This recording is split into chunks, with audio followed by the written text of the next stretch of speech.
Alright, so now that we've had a bit of a loot through here, we've now grabbed a couple of little things for our backpack.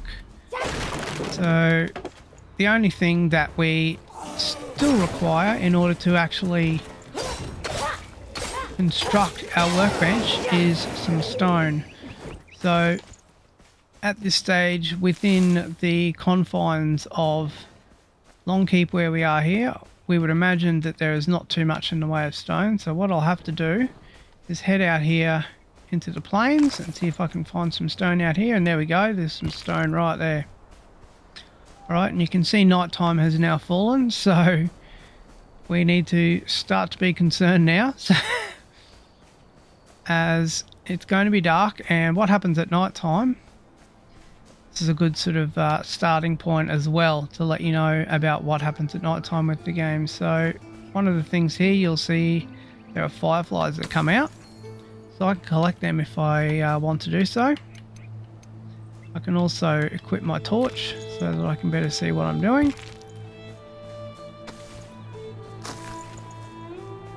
What you'll also notice around is, as we start heading around the map, during night time there are a lot more enemies that are out at night time, so you really need to be wary and careful of what you're doing during the night. You'll see just over there to my left hand side, there are the enemies that we killed just before that gave us the shroud spores. So if we want to go and try and get some more of those shroud spores, we may as well go over and check these guys out. Now, one of the mechanics that will happen very early on in the game as well is you'll find that you won't come up against enemies that are too difficult to kill within the immediate region of where you are. So if you're sort of not too far afield from where you started within the game, you'll only have sort of level 1, level 2 enemies, that sort of thing. It won't be too difficult to kill enemies at this stage, because the game is very good at sort of pacing you through and knowing where you're at, and it doesn't want to give you too much of a hard task to actually complete in you know, getting your base set up, and it doesn't want to give you anything that's too complicated, so it's not going to be too difficult. So now that we've... oh boy! So this is a good little indicator as well. I've been set upon by 3 wolves. So this is another thing that happens during night time. If you're not careful and you don't keep your ears open, you'll find that wolves will find you and you will be attacked. So I've lost health, and again, this is a good sort of indicator of what the game's mechanics are. You'll see a couple of things here. If I harvest and eat berries, I can replenish my health over time. So what I'll do here is I'll just open my little backpack and I'll go to the berries here and I'll use the item. So you'll see now at the top left hand side of the screen, my whole screen has stopped being red, and I've now got a little sort of countdown timer just where the word cold is as well. It's just letting me know that the berries are currently working, and they will stop working once that little countdown timer stops. But that is currently replenishing my health, which is what we want. Another thing you'll see here as well is if I were to use the bandage that we picked up earlier, one of those bandages, you'll see my character goes green there, and I gain a rapid amount of health also. Now, where we were looking before, there's a couple of things you'll notice there. It said bandaged, and I had a little green arrow up, and I was recovering. Another thing you'll also see up there is it says on the road. Because I'm on the road, I'm also gaining recovery as well. Now if I step off the road there, it changes. Alright, so now that we're down the bottom, if we take a look at how much stone we have enough stone now to craft our flame altar. So what we'll do is we'll craft that. And the next thing that we wanted as well was a workbench. We've got 1 string, we just need 2 more string to do that. So what I'll do is craft 2 more string, and I'll also craft a workbench.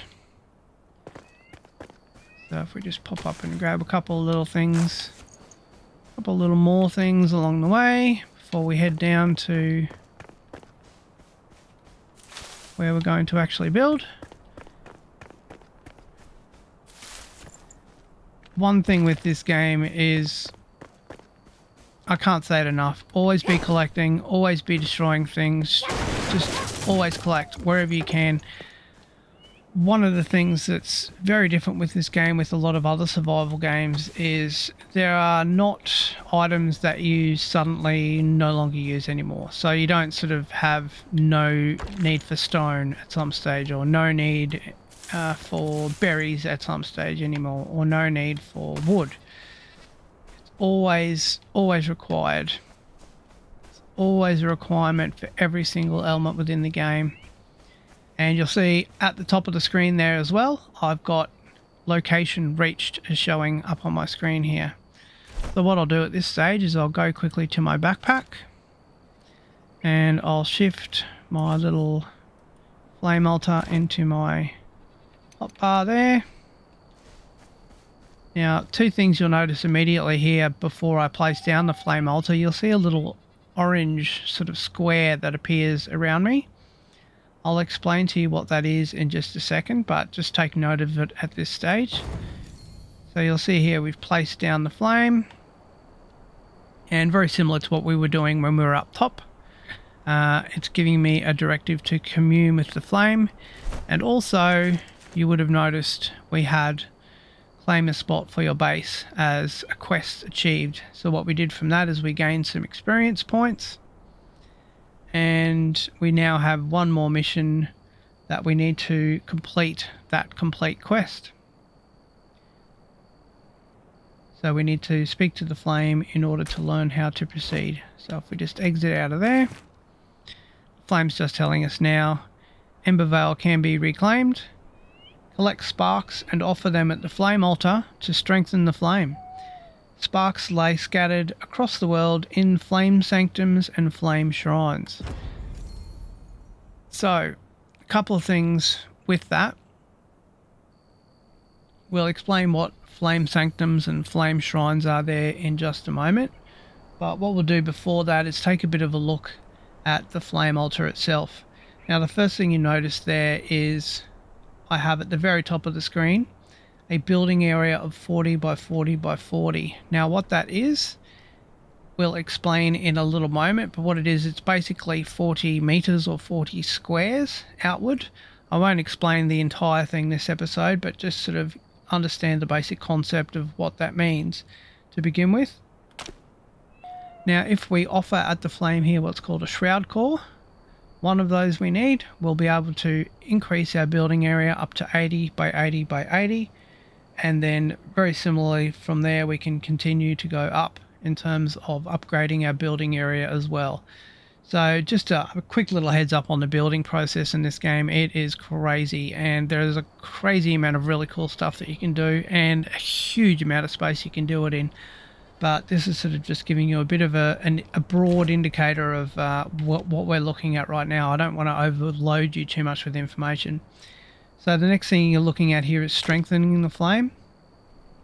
So you'll see just in our general journeys around, we've already got one animal fur, we've got enough bones, and all we need is a couple of other little things, red mushrooms, shroud liquid, that sort of thing, and sparks.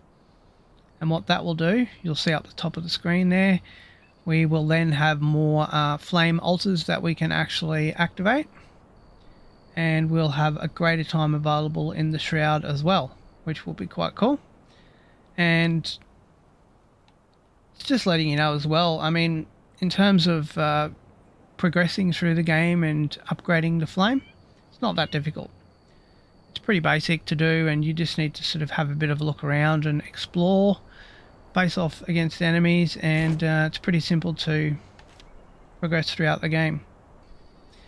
So if we just take a look at the next section here, reset skill points, that will relate to what we were talking about just previously with the skill tree that I've actually already completed. You'll be able to reset the skill points from here, and you can also, if you wish, extinguish the flame. So just bear in mind as well, if you are to extinguish the flame, you will then have more flame altars that you can build with. So if we look at the information screen or the world screen here, we'll see I currently have 1 of 2 active flame altars. So let's say I had taken a bit of a look around here and I went, you know what, I really want to play this game like it's a base building game. I don't want to build my base here. I've had a bit of a look around the map and I've decided that I'd like to build here around the corner. The enemies are a little bit more difficult, but I've decided that that place is really nice. Or I went over to Peaceful Acres already and I saw that there weren't too many enemies there. I'd like to build there. What you can actually do, you'll see over to the left, I've got 1 of 2 altars. So I actually will be able to build and place another flame altar, which is pretty simple to do. As we saw just before, we just go to our crafting menu and we just craft. So if we look in our backpack there, you'll see I've now got another flame altar. So it's a simple thing to actually do. Now at this stage as well, what I'll do here is place down this workbench. And if we interact with the workbench, we'll have a couple of things that come up on our screen. Now we were speaking before about what came up in terms of blocks that were available for building. We have a rough stone block, a rough wood block, and we've also got a plant fibre roof block. Now at this stage it seems like you don't have a lot in terms of building, but there are a heck of a lot of different blocks that you can build with, and roof blocks as well. All of these open up throughout the game, and depending on how you actually want to treat this game, you can treat this game like it's a base building game, or you can treat this game like it's a exploration game or an open world game. All depends on how you want to play it. If you just want to use it as a base building game and see what cool stuff you can build, just within a small base even, you can just stay within this little area of the map here and not do too much at all if you don't feel like it. But if you decide as you get a little bit more confident with the game and confident with killing enemies and whatnot, and after you've built your base up a little bit, you can decide that you'd like to explore further afield. You can very easily do so, and as we mentioned earlier, you can just set yourself up a new flame altar at a part of the map that's a little bit further away.